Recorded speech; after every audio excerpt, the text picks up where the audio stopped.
Hello friends, today we are going to learn about real numbers, a topic from mathematics. Now first I will tell you what are real numbers. Real numbers are the complete union of all the rational and irrational numbers. So we can say they encompass all the numbers that can be found on the number line, including both rational and irrational numbers. They are the foundation of many mathematical concepts and are used extensively in real world applications, from finance to measurement. As I told, their representation can be done as decimal numbers with a finite or infinite number of decimal places. Examples can be 3, -1, 1 by 2, root 2, pi, 2.5, etc. The importance of real numbers are crucial for understanding arithmetic, geometry, and more advanced topics in your higher classes. Their real-world applications included in finance, measurement, science, and technology. Now, when we talk from the basic, we will talk about the natural number.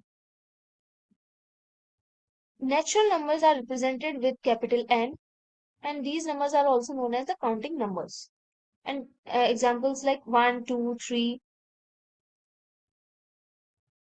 and it goes up to infinity. Next is whole numbers. Whole numbers are those numbers which includes the counting numbers and 0. So 0 is the smallest whole number and it is represented by W.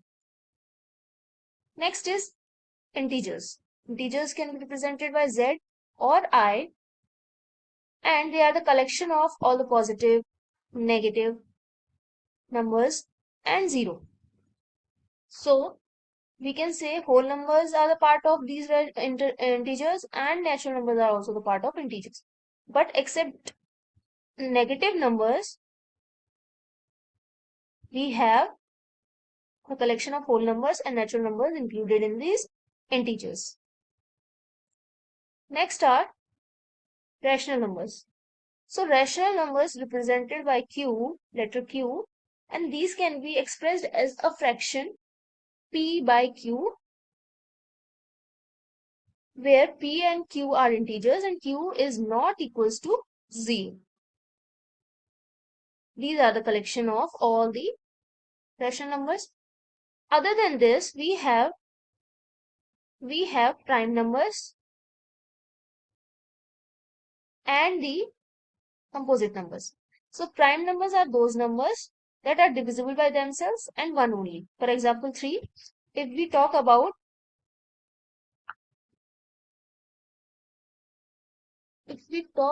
the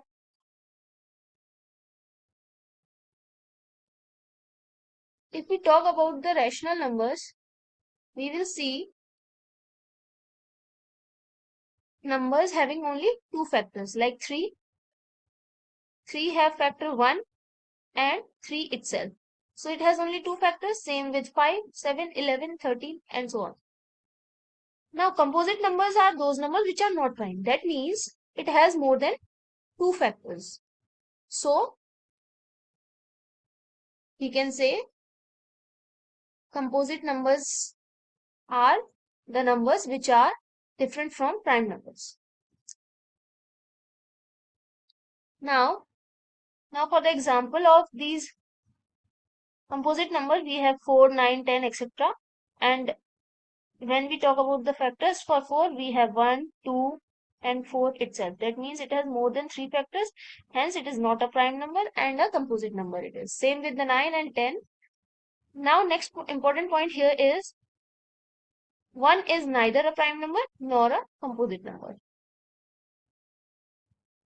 So next is, these all includes within the rational numbers, and the other subcategory of the real numbers are irrational numbers.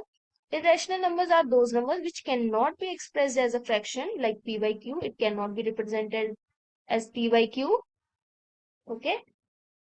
And they have non-repeating, non-terminating decimal representations. Example like root 2, pi, etc.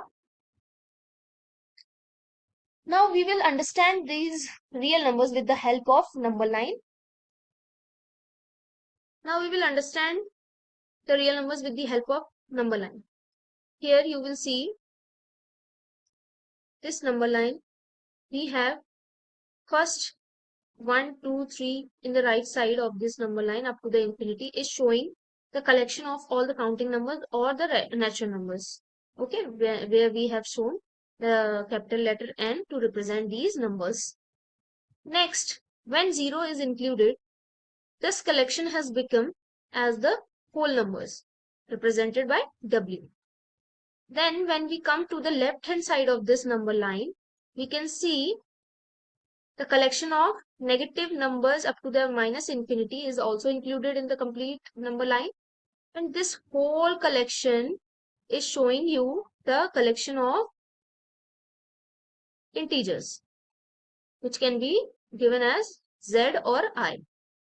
Now, when we see the internal part of these 0 to minus 1 or 0 to 1, then we will see if we have the 7 subdivisions within 0 to 1 and 0 to minus 1. Then this P by Q format of these numbers is showing you the rational number, collection of rational numbers, and same in the right side of this number line, the positive collection of collection of positive rational numbers. So this is how you can subcategorize the part of rational numbers, which are the collection within the real numbers. So thank you, friends. I'll come back with more theorems based on the real numbers. I hope you understand.